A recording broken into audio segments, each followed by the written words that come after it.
রাষ্ট্রীয় স্বয়ংসেবক সংঘের ১০০তম বর্ষে বেথুয়াডহরি খণ্ডের সমস্ত সদস্যদের নিয়ে একত্রীকরণ কর্মসূচি বেথুয়াডহরিতে রবিবার ৫টায়। আজ শুভ মহালয়া।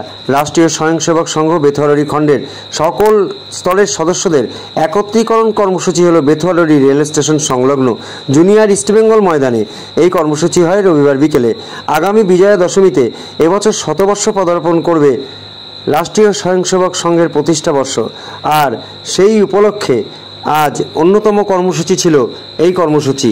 আর সেই ছবি উঠে এলো আমাদের ক্যামেরায়। প্রাচীন ইতিহাস, এক গৌরবময় ইতিহাস। পৃথিবীর মধ্যে সবচেয়ে প্রথম যে লিখিত গ্রন্থ ঋগ্বেদ এই হিন্দুরাই তৈরি করেছে। পৃথিবীর মধ্যে বৃহত্তম মহাকাব্য মহাভারত হিন্দুরাই লিখেছে। পৃথিবীর মধ্যে শ্রেষ্ঠ মহাকাব্য রামায়ণ মহাভারত হিন্দুরাই লিখেছে। আমি যখন কলেজে পড়তাম, আমার একজন কমিউনিস্ট অধ্যাপক তিনি বলছেন যে জানো, ইউরোপের সাহিত্য অনেক মহান, ইলিয়াড ওডিসির মতো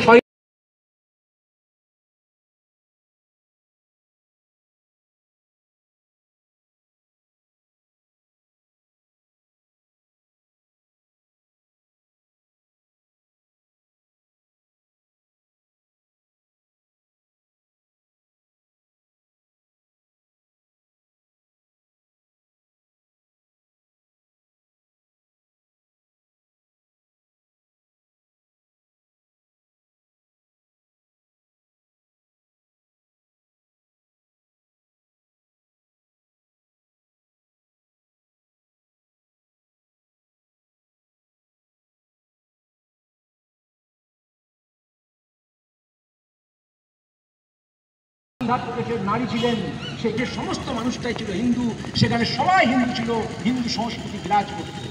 অর্থাৎ যেখানে যেখানে হিন্দু দুর্বল হয়েছে, হিন্দু অসংগঠিত হয়েছে, সেখানে হিন্দু মৃত্যু হয়েছে। ভারতীয় সভ্যতা কাশ্মীরে দেখুন, যেখানে হিন্দুদের সংখ্যা কমে গেল, হিন্দুরা দুর্বল হলো, মার খেয়ে কাশ্মীরা সব। আমরা জানি মোহাম্মদ ঘড়ি ভারতবর্ষে আক্রমণ করেছিলেন, পৃথ্বীরাজ চৌহান পরাজিত হয়েছিলেন। পৃথ্বীরাজ চৌহান পরাজিত হয়ে যাওয়ার পর মোহাম্মদ ঘড়িকে তিনি ক্ষমা করে দিয়েছেন, আর ক্ষমা করে যাওয়ার পর তার চলে গেলেন। তারপরে কয়েক বছর পর আবার আক্রমণ করলেন। আবার আক্রমণ করার পর পৃথ্বীরাজ চৌহানকে হারিয়ে দিলেন, আর তখন তাকে বললেন যে আমি তোমাকে বাঁচিয়েছিলাম, তুমি আমাকে ক্ষমা করো। তখন মোহাম্মদ ঘড়ি হাসতে হাসতে বলছে, আরে বোকা, শত্রুকে কেউ কখনো ক্ষমা করে? সেই মোহাম্মদ ঘড়ি সেটি পৃথ্বীরাজ চৌহানকে হত্যা করে। তো ভারতবর্ষের এই শিক্ষা আমরা ভুল করেছি। আমরা সেদিন যদি মোহাম্মদ ঘড়িকে রুখে দিতে পারতাম, তাহলে ভারতবর্ষের ইসলামিক আগ্রহীকে আমরা দিতে পারতাম। যে ঘড়ি ছত্রপতি শিবাজি করেননি, ছত্রপতি শিবাজি সেদিন জানতেন যে বাঘ না দিয়ে সেটা আফজল খাকে মারতে গিয়েছিলেন। যদি সেদিন তিনি না মারতেন, তাহলে সেদিন ছত্রপতি শিবাজির মৃত্যু ঘটত, ভারতবর্ষের ইতিহাস ধ্বংস হবে। সুতরাং যুগে যুগে আমরা দেখেছি ভারতবর্ষের বুকে হিন্দুত্বই ভারতের প্রাণ, হিন্দু সমাজই ভারতবর্ষের প্রাণ।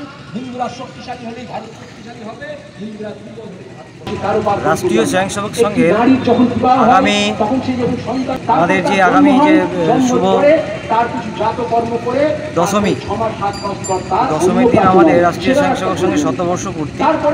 তো সেই উপলক্ষে আমাদের বেথুয়াডহরি খণ্ডের সমস্ত স্তরের স্বয়ংসেবকদের নিয়ে খণ্ড একত্রীকরণ কার্যক্রম। এই বছরে আমাদের মূলত আরও 7টি কার্যক্রম আছে অতিরিক্ত। তো তার মধ্যে এটি একটি অন্যতম এবং কোথায় হচ্ছে এটা বেথুয়াডহরি যে জুনিয়র ইস্টবেঙ্গল মাঠ, সেই জুনিয়র ইস্টবেঙ্গল মাঠ। উপস্থিত কে আছেন আজকে? আমাদের এখানে উপস্থিত আছেন বিশেষ অতিথি হিসেবে আমাদের প্রান্তের সদ্ভাবনা প্রমুখ এবং বিশিষ্ট নাগরিক হিসাবে আমাদের যে গৌড়িয়া মঠের অধ্যক্ষ এবং আমাদের বিভিন্ন স্তরের স্বয়ংসেবক সহ এলাকার সমস্ত নাগরিক। আলোচ্য বিষয় কি? আলোচ্য বিষয় সংঘের যে ১০০বর্ষ, সেই ১০০বর্ষ আমরা কোনো নিজেদের শক্তি আস্ফলন নয়, নিজেদেরকে জাহির করার জন্য নয়, আমরা সমাজকে এটাই বার্তা দিতে চাই যে বিশেষ করে হিন্দু সমাজ সংগঠিত করার লক্ষ্যে আমাদের এই কার্যক্রম। এটা আমাদের যেটার প্রথম এর আগেও বললাম যে এটা আমাদের 7টি কার্যক্রমের মধ্যে বিশেষ করে বাংলার যে পরিস্থিতি, তো এটা একটি অন্যতম এবং প্রথম। আপনার নাম? আমার নাম অভিজিৎ সাহা। কে আপনি?